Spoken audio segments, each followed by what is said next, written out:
Perkenalkan, nama saya Vincentius Yofi Kristian Saputra dengan NIM 23 122 4020. Saya dari Prodi Pendidikan Bahasa dan Sastra Indonesia. Kali ini saya akan berbagi pendapat mengenai tugas dari manajemen sekolah.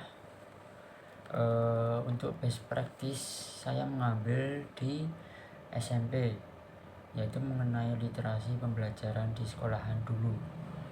Jadi yang pertama, di sekolahan saya ini saya pasti pernah saya mengalami literasi pembelajaran itu setiap pagi hari sebelum pembelajaran itu dimulai. Peserta didik itu biasanya diberi waktu sekitar 15 menit untuk meminjam buku di perpustakaan dan membacanya itu di kelas masing-masing, dan itu juga dijaga oleh wali kelas. Peserta didik juga bebas untuk membaca buku apa saja yang diminati. Literasi ini bertujuan untuk membiasakan peserta didik itu lebih terlatih terus membaca. Lalu sekolahan ini juga menyediakan tempat literasi, yaitu seperti perpustakaan yang nyaman tentunya. Selain membiasakan membaca di kelas, peserta didik juga diajak untuk membaca buku non pendidikan di perpustakaan, yaitu supaya peserta didik itu juga dapat memaparkan ide-ide, agar dari ide-ide tersebut peserta didik dapat menuangkan dengan cara lebih kreatif, lalu memaparkan secara baik juga.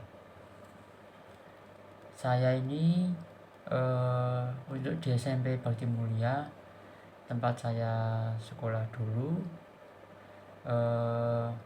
untuk mata pembelajaran itu biasanya informasinya itu lebih menghususkan ke pembelajaran awal seperti literasi tersebut. Diperhatikan dengan menulis sebuah refleksi, membuat esai, dan menyampaikan pendapat secara lisan. Lalu peserta didik juga disuruh untuk membuat catatan-catatan harian, apa saja yang dirasakan dan dipelajari saat itu. Lalu setelah itu dikumpulkan ke wali kelas masing-masing. Lalu untuk peran manajemen sekolah, menurut saya itu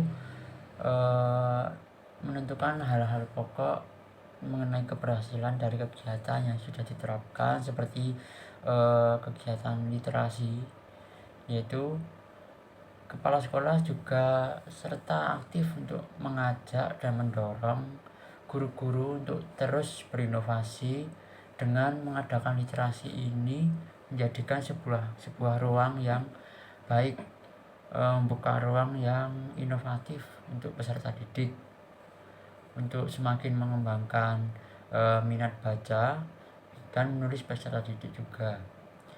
Manajemen di sekolah dapat berjalan dengan baik jika guru itu memberikan bukti nyata berupa dukungan penggerak itu seperti penggerak menumbuhkan dan mengembangkan pembelajaran literasi seperti membaca tersebut. Lalu dari pengamatan evaluasi, terdapat dampak positif yang dapat dipaparkan melalui program literasi yang ada di SMP Bakti Mulia, yaitu dapat meningkatkan minat baca peserta didik, meningkatkan cara hasil literasi yang didapat secara terstruktur, lalu dapat mengembangkan keunggulan dengan cara berpikir kritis, mengembangkan nilai-nilai akademik yang terdapat di peraturan sekolah. Lalu untuk peraturan-peraturan yang berlaku di sekolah, semasa saya SMP itu peraturan di sekolahan saya itu termasuk ketat, dan guru-guru itu, mengapa sekolahan itu sangat ketat, karena guru-guru ingin sekolahan SMP Bakti Mulia ini dipandang dengan baik oleh orang-orang luar, lalu tidak ingin nilai sekolahan tersebut menjadi turun, karena dilihat dari sifat, karakter, perilaku juga. Selain itu dapat melatih juga peserta didik untuk lebih disiplin, menumbuhkan karakter yang berbudi luhur dengan menerapkan nilai-nilai positif yang dikembangkan. Bagaimana cara melakukannya, yaitu sudah ada di peraturan-peraturannya.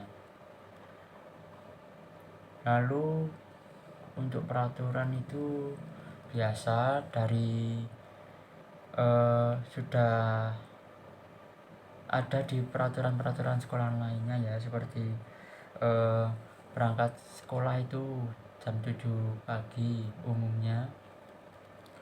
Lalu untuk di SMP saya ini maksimal tidak berangkat sekolah itu 3 kali, dan itu pun tanpa keterangan. Itu dapat dikenakan sanksi secara lisan, ditegur langsung, dan tertulis, biasanya ditulis oleh guru piket atau wali kelas.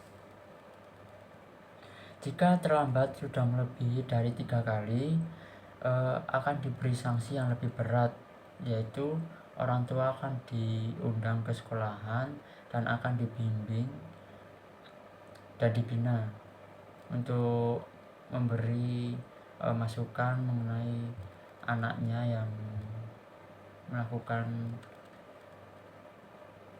peraturan yang tidak seharusnya dilanggar. Untuk ketidakhadiran di SMP Bakti Mulia ini, jika melebihi absen 2 hari termasuk keterangan, maka akan diberi peringatan, sama seperti tadi juga, peringatan seperti terlambat itu tertulis dan orang tua juga dipanggil. Lalu peraturan waktu saya di SMP itu yang masih saya ingat betul mengenai kendaraan, yaitu sering sekali kakak tingkat saya, kakak kelas saya, ataupun teman-teman saya itu masih banyak yang melanggar atau nekat berangkat sekolah itu menggunakan kendaraan pribadi. Padahal di peraturan tersebut, di peraturan sekolah, dilarang keras untuk tidak menggunakan kendaraan. Karena jika melanggar atau tidak patuh dengan peraturan tersebut, nama sekolahan itu akan cepat sekali untuk dinilai buruk, dinilai jelek oleh orang-orang lain. Karena dulu itu sempat viral karena siswa SMP Bakti Mulia tidak cuma 1, 2, dan 3, bahkan banyak itu melanggar menggunakan sepeda motor, dan orang lain melihat siswa tersebut karena dilihat dari identitas pakaiannya. Nah, setelah mendapatkan informasi, kepala sekolah mendapatkan informasi tersebut, itu menjadi tindakan keras untuk SMP Bakti Mulia. Sekian, terima kasih video singkat mengenai best practice dari saya. Sekian, terima kasih.